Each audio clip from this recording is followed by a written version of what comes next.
प्रभु यीशु मसीह के मधुर और मीठे नाम में आज दिनांक 6 जुलाई दिन शनिवार को आप सब श्रोताओं का हम स्वागत करते हैं। आज के दिन के लिए जो वचन है लिया गया है सबोपदेशक की पुस्तक उसका 3 अध्याय पहला पद। हर एक बात का एक अवसर और प्रत्येक काम का जो आकाश के नीचे होता है एक समय है। प्रियो, इस्राएल के भविष्यवक्ता उपदेशक और राजा सुलेमान ने उल्लेख किया कि हर चीज का एक समय होता है।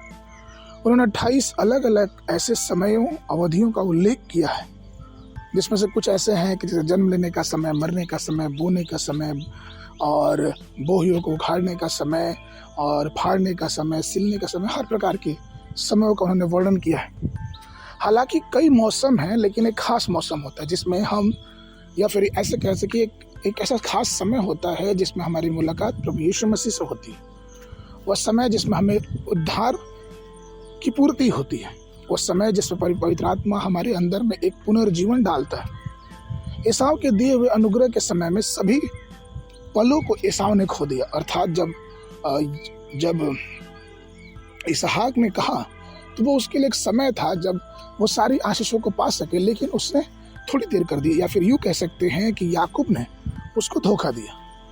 लेकिन इब्रानियों की पत्री उसका 12 अध्याय 17 पद कहता है कि तुम जानते तो हो कि बाद को जब उसने आशीष पानी चाहिए तो अयोग्य गिना गया, और आंसू बहा बहा कर खोजने पर भी मन फिराव का अवसर उसे प्राप्त नहीं। अर्थात हर चीज का एक नियमित समय है। आज हमें मालूम है कि हम इस दुनिया के, इस संसार के अंत के समय में रहते हैं। प्रभु का दिन निकट है, उसके दूसरे आगमन की भविष्यवाणियां पूरी होती दिख रही हैं, उसके सारे संकेत पूरे होते दिख रहे हैं, और हम प्रभु के संत, हम प्रभु के लोग हैं। प्रश्न ये उठता है कि इन सब बातों को देखते और जानते हुए भी हम उसके प्रति क्या कर रहे हैं? क्या हम इस समय का उपयोग कर रहे हैं? क्या हमने इस समय को समझा है, जाना है? दिन तेजी से बीतते हैं, और अय्यूब की पुस्तक उसके 9 अध्याय के 25 पद में कहता है अय्यूब कि मेरे दिन हर कार्य से भी अधिक वेग से चले जाते हैं, वे भागे जाते हैं और उनका कल्याण कुछ भी दिखाई नहीं देता। प्रियो, समय जो है वो बहुत तेजी से भाग रहा है। हमें समयों का प्रयोग करना चाहिए। प्रभु यीशु ने उन लोगों को देखा और उन्हें समझा और उन्हें बताया कि समय को समझो, कपटियों के समान नहीं, क्योंकि समय बहुत महमूल्य है। यिर्मयाह की पुस्तक उसका 8 अध्याय 7 पद ये कहता है, आकाश में लगलग भी अपने नियत समय पर जानता है, और पनडुब्बी, सुपाबेनी और सारस भी अपने आने का समय जानते, परंतु मेरी प्रजा यहोवा के नियम को नहीं जानती।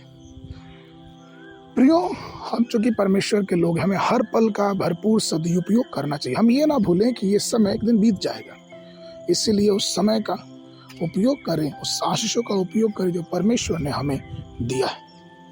कहीं ऐसा ना हो कि अचानक हमारी धड़कनें रुक जाएं और फिर ये जो समय हमें मिला है उसका प्रयोग हम कभी ना कर पाए। इसलिए परमेश्वर में बने रहें और एक एक समय जो परमेश्वर हमें देता है उसका उपयोग करते रहें।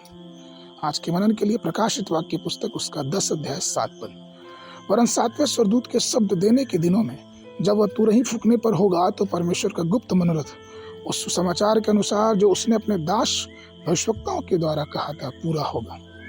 बाइबल अध्ययन के लिए सुबह के समय अय्यूब की पुस्तक उसका 32 और 33 अध्याय, शाम के समय प्रेरितों के काम उसका 14 अध्याय। परमेश्वर आप सबको आशीष दे।